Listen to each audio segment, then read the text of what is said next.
की और आप देख रहे हैं अलग हरियाणा। आज हम गुड़गांव लोकसभा सीट को लेकर बात करने जा रहे हैं।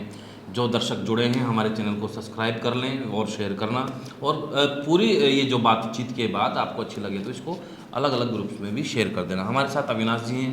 अविनाश जी, हम आज गुरुग्राम की बात करने जा रहे हैं। हालांकि गुरुग्राम तो अभी नाम चेंज हुआ है लोकसभा का, तो अभी गुड़गांव लोकसभा ही बोलते हैं। तो अब शुरुआत से हम बात करेंगे और अब हालात, जो मौजूदा हालात हैं उसको हम बाद में लेंगे।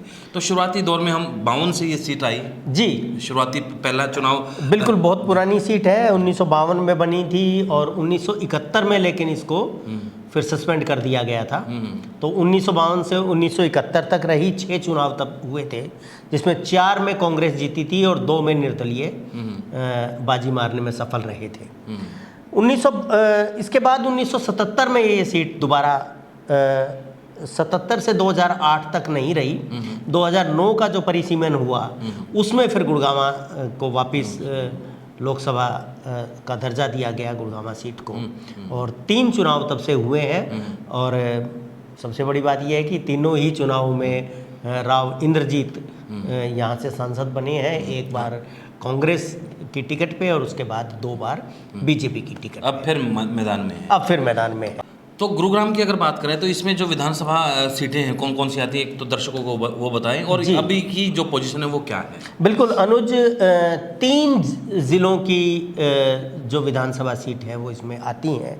बावल और रेवाड़ी है जो रेवाड़ी ज़िले से है, और उसमें एक सीट कांग्रेस के पास है और एक सीट बीजेपी के पास है। बावल से बनवारी लाल, डॉक्टर बनवारी लाल जो मिनिस्टर भी रहे हैं, वो जीते हैं भारतीय जनता पार्टी से। और रेवाड़ी से चिरंजीव राव, वो कांग्रेस के विधायक हैं। बिल्कुल। गुड़गांव की 3 विधानसभा इसमें आती हैं, बादशाहपुर, गुड़गांव और सोना।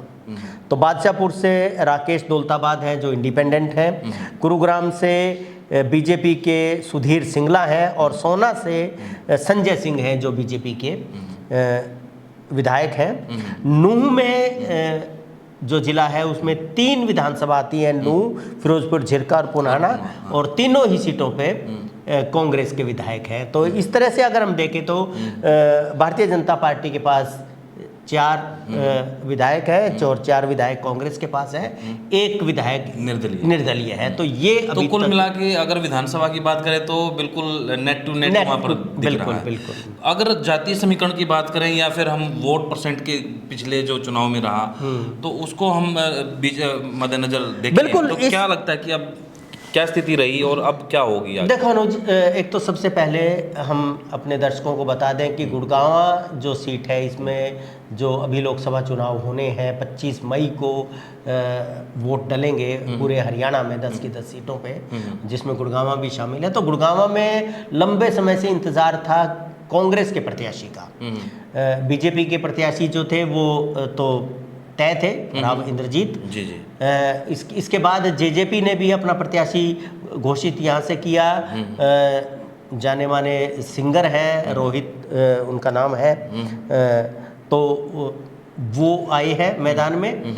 और कांग्रेस में लगातार उहापोह चल रही थी कि किसको देंगे, कैप्टन अजय को देंगे, किसी और को देंगे। अड़े हुए थे कैप्टन साहब, तो पूरे अड़े हुए लास्ट तक। लेकिन शुरुआत में कैप्टन साहब ने कहा था कि मुझे टिकट नहीं चाहिए, मैं इलेक्शन नहीं लड़ूंगा। वो लिख के भी दे के आए थे शुरुआती दौर में।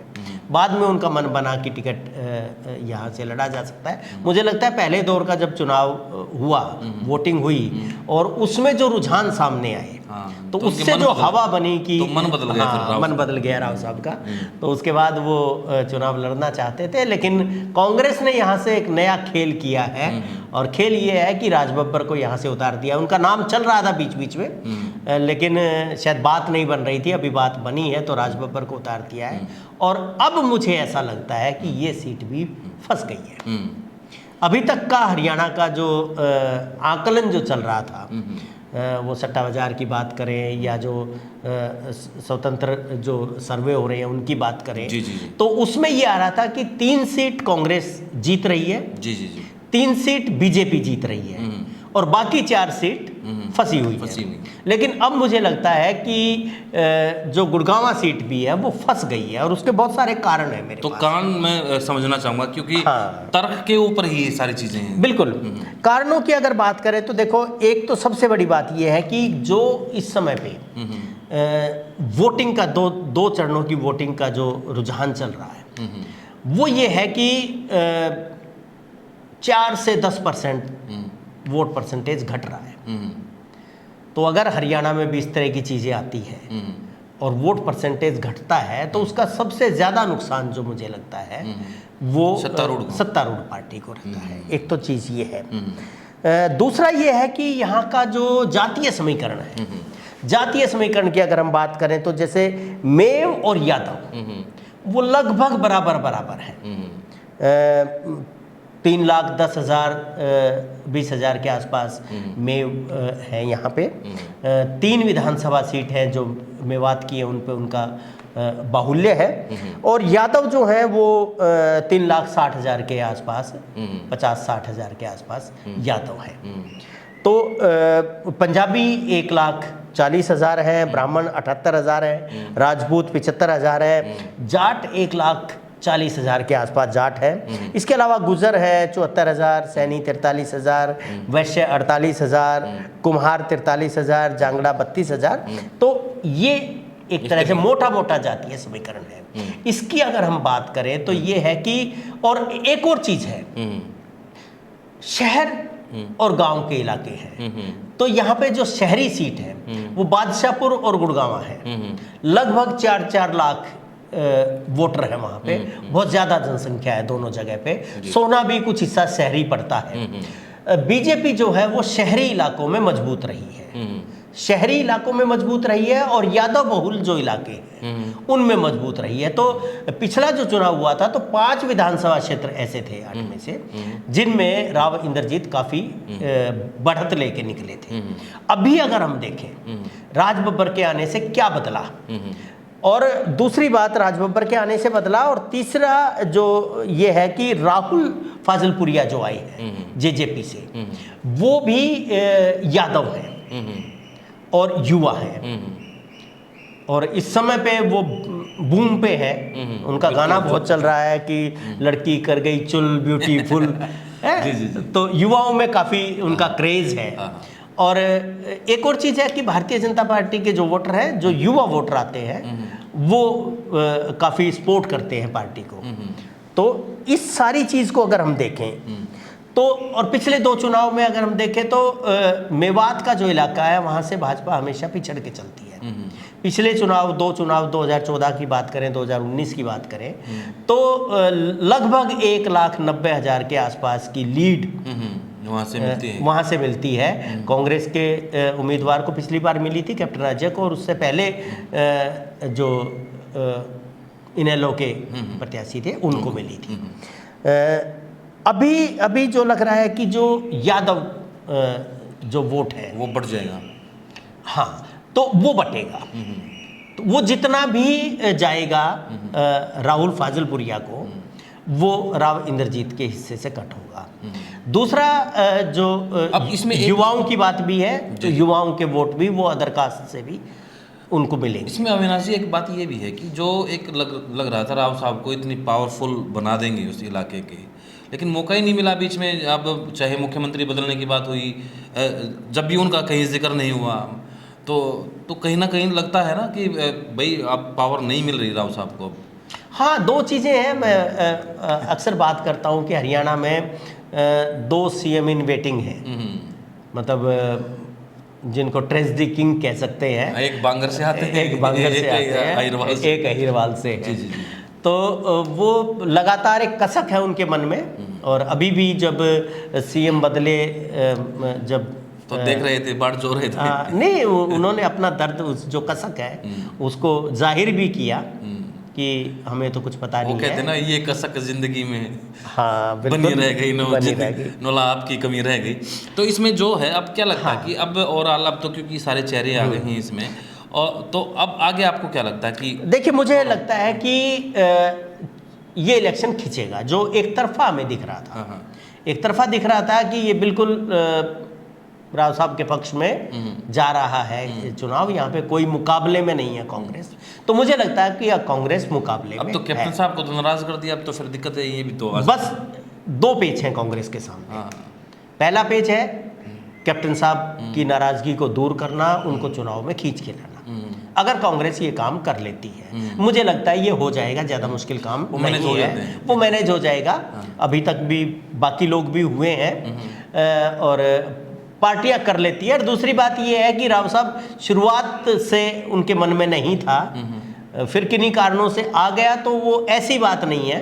आगे विधानसभा चुनाव होने हैं, वो काफ़ी चीज़ें देखी जाती हैं चुनाव में। जी। तो आगे का रास्ता भी ज़्यादा खुला रखना ज़रूरी है। बिल्कुल। तो इस पे अड़ने की बजाय तो मुझे लगता है कि रेवाड़ी प्रॉपर में जहाँ उनके बेटे विधायक हैं और पूरे अहिरवाल में, तो अहिर वोटर्स जो हैं, जो 2 तरह से होते हैं नाराज़। एक तो वो पार्टी से ही नाराज़ होते हैं, जैसे कांग्रेस के साथ है, कैप्टन अजय के साथ जो लोग हैं, चिरंजीव के साथ जो लोग हैं, वो जो यादव मतदाता हैं, वो तो बटेंगे। इसके अलावा जो 15 साल की एंटी इनकम्बेंसी जो राव इंद्रजीत के साथ है, वो 2 बार से तो मिनिस्टर है सेंटर में, लेकिन उस इलाके के लिए कोई बहुत बड़ी चीज़ वो नहीं कर पाए। वो सैनिक स्कूल की बात कर लें, कोई यूनिवर्सिटी की बात करें, अहिरवाल रेजिमेंट की भी बात हुई, अहिरवाल रेजिमेंट की बात हुई है, तो वो हाई कमान को इसके लिए तैयार नहीं कर पाए या उनकी उतनी चली नहीं। तो लोगों को ये लगता है कि जिसकी चलती है, हाँ, तो उसकी तरफ। अच्छा, दूसरी बात ये है कि हम अग्निवीर की बात करते हैं, तो अग्निवीर का मुद्दा आमतौर पे जो नॉर्थ हरियाणा है उसमें ज़्यादा उठता है, और ये कहा जाता है कि जो किसान जातियां हैं वो इसको उठा रही हैं। ख़ासतौर पे अगर हम एक समुदाय की बात करें तो बीजेपी आमतौर पे करती है कि जाट जो है वो इसका विरोध कर रहे हैं। लेकिन मुझे लगता है कि सबसे ज़्यादा जो सैनिक है वो अहिरवाल से है, सबसे ज़्यादा शहादतें जो है वो अहिरवाल से है। तो अहिरवाल की ज़्यादा ज़रूरत है, उनको भी टीस होगी इस बात। बिल्कुल, अहिरवाल को ज़्यादा ज़रूरत है कि सेना में पक्की भर्तियाँ रहें। तो इसलिए मुझे लगता है कि अंदर खाते इसका एक प्रभाव पड़ेगा। दूसरा ये है कि सब जानते हैं कि जो राजबब्बर है वो भूपेंद्र सिंह हुड्डा की ये पसंद है, और ये सारा फील्ड जो जमाया हुआ है उनका जमाया हुआ है। तो एक चीज़ ये रहेगी कि जो उस इलाके के जो जाट मतदाता है 1,36,000 40,000 के करीब है, वो शायद ज़्यादा कोसली, जो पिछली बार कोसली में हुआ 75,000 की एक तरफा जो लीड बीजेपी को मिली, तो वो एक टीस ज़रूर रहेगी कि इस तरह से हुआ। तो मुझे लगता है कि वो शायद कंसोलिडेट होंगे उधर। दूसरा मुझे लगता है कि जो शहरी वोटर है वो इस बार बटेगा, क्योंकि राजबब्बर एक नाम है, फिल्मी हस्ती है, बड़ा नाम। दूसरा पंजाबी समुदाय से आते हैं, वो पिछड़ा वर्ग से भी है, तो एक पिछड़ा वर्ग है, दूसरा पंजाबी है, तीसरा वो गुरुग्राम के रहने वाले, उनका वो रहते हैं यहाँ पे, और शहरी मतदाताओं में फिल्मी हस्ती होने की वजह से एक क्रेज उनका बनेगा। तो जो शहरी वोटर एक तरफा बीजेपी की तरफ जाते थे वो शायद एक तरफा ना जाए और वो भी बटे कुछ। एक बड़ा जो झोल है वो है राजपूत वोटर्स का। राजपूत मुख्य तौर पे कांग्रेस के विरोधी इस समय पे है और बीजेपी के पक्ष में वोटिंग करते रहे हैं। लेकिन गुजरात में जो हुआ, वहाँ मिनिस्टर ने जिस तरह से राजपूतों के खिलाफ टिप्पणी की, उसके बाद राजस्थान में और हरियाणा में भी राजपूतों में एक रोष है बीजेपी को लेके। तो मुझे लगता है कि ये जो एक तरफा वोटिंग होती थी राजपूत समुदाय की, तो उस पर भी फर्क पड़ेगा, क्योंकि अंदर खाते एक टीस है उनके मन में। तीसरी बात यह है कि मोदी लहर नहीं है, उदासीनता है। जो लहर 2019 में थी, 2014 में थी, वो लहर इस समय पे दिखाई नहीं देती है। तो ये एक फ़र्क पड़ेगा, जो वोटिंग पे फ़र्क पड़ेगा।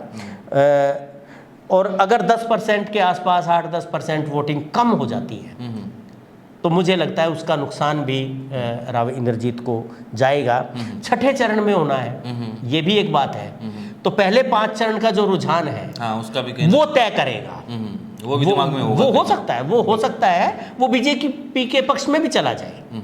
लेकिन अगर एक फैक्टर है वो, अगर इंडिया गठबंधन वहां मजबूत दिखाई दिया 5 चरण तक और ऐसी कुछ हवा बनी, तो उसका भी प्रभाव, तो उसका प्रभाव चुनाव के ऊपर पड़ेगा। चुनाव के ऊपर पड़ेगा।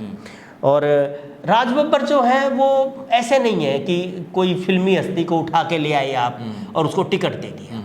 वो राजनेता है इस समय पे।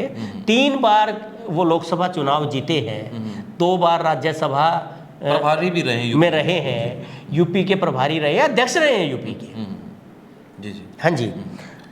और पर्याप्त राजनीतिक अनुभव है उनको। और पंजाबी समुदाय का एक काफ़ी बड़ा वो है, हालांकि वोट अब की शेयर बार है वहाँ पे। दो पंजाबी को दे दी यहाँ पे, करनाल और जी मिर्गल में, गुड़गांव। हाँ, कांग्रेस ने 2 पंजाबी को दी है। और कोई नेगेटिव बात उनको लेके नहीं है। जो आमतौर पे नेताओं के, जो अगर उसी इलाके का कोई नेता लड़ रहा है तो उसके प्रति नाराज़गी होती है किसी न किसी चीज़ को लेके। तो क्योंकि वो नए हैं इसलिए कोई ऐसी नाराज़गी नहीं है। एक ही चीज़ है, वो ये कह सकते हैं कि ये बाहरी है, लेकिन वो गुड़गांव में रहते हैं तो इस तरह से बाहरी भी नहीं है। अब बाहरी तो क्या और वाराणसी से आप मोदी हाँ, मोदी जी वाराणसी से लड़ रहे देश हैं। का तो कानून है कि इस तरीके से संविधान में कानून है और लोग लोग इसको अब असहज नहीं होते इसको लेके, ज़्यादा गंभीर नहीं है इस मुद्दे को लेके।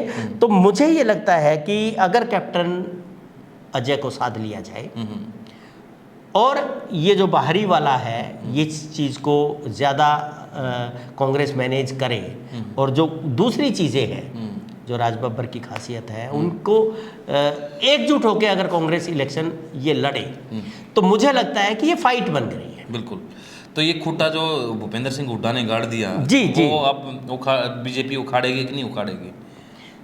देखो, मशक्कत करनी पड़ेगी। मशक्कत है। मुझे लगता है कि अब राव साहब को यहाँ पे पसीने आएंगे और उनको अपनी जो राजनीतिक जो कौशल है, उनका रणनीतिक कौशल है, उसको सामने लाना पड़ेगा।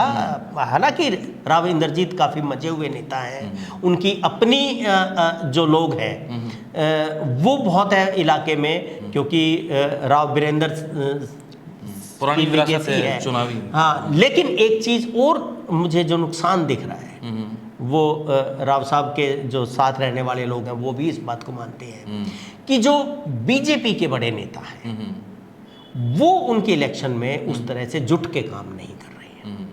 तो ये जो बीजेपी का अंदर खाते विरोध है, आप कह रहे हैं ना, हरियाणा की राजनीति में आप देखें कि कई नेताओं तो का वो भी नुकसान। मनोहर लाल खट्टर ने सुपर सीएम भी बने, सीएम भी अपने वहाँ पे जो उनको लगा कि ये फिट है आपके लिए तो उनको बनाया, और कई लोगों के उन्होंने वहाँ से इलाज कर दिया। ठीक है, चाहे वो बड़े नाम थे, लेकिन राव इंद्रजीत का भी नहीं कर पाए। हालांकि विकल्प कोशिश की और अब भी हो सकता है कि कोशिश में हो। ठीक है, तो इसीलिए कहीं ना कहीं वो आपको लगता है कि नेगेटिव। बिल्कुल। तो ये चीज़ भी है एक। और मेवात में पिछले दिनों जो हुआ, तो एक चीज़ थी कि राव इंद्रजीत का अपना भी रसूख है मेवात में, और ऐसा नहीं है कि मेव जो है वो एक तरफा वोटिंग करेंगे। राव इंद्रजीत के पक्ष में करते रहे हैं, वो पहले भी करते रहे हैं, लेकिन जो एक बड़ी चीज़ पिछले दिनों पे जो हुई, जो घटना घटी वहाँ पे, तो उससे एक रोष बीजेपी को लेके है। तो राव इंद्रजीत का कहीं विरोध अगर नहीं है तो वहाँ बीजेपी का विरोध है। कहीं बीजेपी का विरोध नहीं है तो राव इंद्रजीत क्योंकि बहुत समय से यहाँ पे है और जो लोगों को अपेक्षाएं हैं उनको पूरी नहीं कर पा रहे हों, तो उसकी वजह से एक एंटी इनकम्बेंसी उनके प्रति भी बनती है। तो ये सारा सिनेरियो जो बन रहा है, तो उससे मुझे लगता है कि ये सीट भी अब फंस गई है। तो इसी को हम यहीं पर निष्कर्ष के ऊपर जाएंगे कि ये जो आधार जो बताए हैं अविनाश जी ने कि इसमें जो गुड़गांव की लोकसभा सीट है वो फंस गई है, और जो भूपेंद्र सिंह हुड्डा ने वहाँ पर राज बब्बर के तौर पर वहाँ पर जो तुरुप का पत्ता वहाँ फेंका है, तो उससे कहीं ना कहीं कांग्रेस के लिए एक पॉजिटिव खबर के तौर पर ये देख रहे हैं, लेकिन अब कई फैक्टर बताए जिस तरीके से चुनाव की कितनी परसेंट वोटिंग होगी उसके ऊपर भी है, और बहुत सारे कारण हैं उनके ऊपर कितना काम करेगी कांग्रेस, तो उसके ऊपर भी ये सारा चुनाव टिका हुआ है। नमस्कार। नमस्कार।